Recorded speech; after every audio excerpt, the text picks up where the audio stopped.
Fofana Kadi ne ménage pas ses efforts pour son foyer. Cette mère de famille cuisine pour vendre de la nourriture dans ce quartier populaire. Mais depuis 3 semaines, elle se fait du souci pour ses 4 enfants, forcés de rester à la maison. Toutes les écoles publiques sont fermées à cause d'une grève illimitée des enseignants. Fofana et ses enfants n'ont pas d'autre choix que d'attendre. On a mis les enfants dans l'école publique pour qu'ils deviennent quelque chose demain. Mais aujourd'hui, les enfants ne vont pas à l'école. Ça nous fait mal au cœur. On ne veut pas qu'ils deviennent délinquants dans la rue. Cours désertes, salles vides, portes closes, du primaire jusqu'au secondaire. Le temps s'est arrêté depuis la fin janvier. Le 22 exactement, date à laquelle cette coalition de 8 syndicats enseignants a lancé le mot d'ordre, avec des revendications propres. Nous éprouvons des difficultés réelles à nous offrir des logements décents. Donc il faut que l'État le comprenne.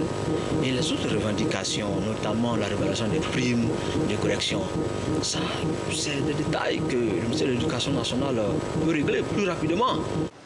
Tous ou presque se retrouvent autour de cette table pour une première rencontre avec la ministre de l'Éducation. Mais cette dernière accuse ses syndicats d'avoir rompu la trêve sociale signée en 2017 pour 5 ans, en échange notamment du paiement des arriérés de salaire des fonctionnaires.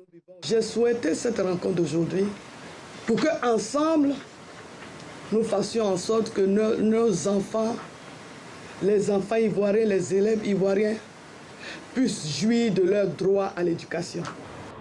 Si les appels à la reprise du travail de la ministre n'ont pas été suivis d'effet, les discussions sont désormais ouvertes, avec peut-être à la clé une porte de sortie à la grève illimitée.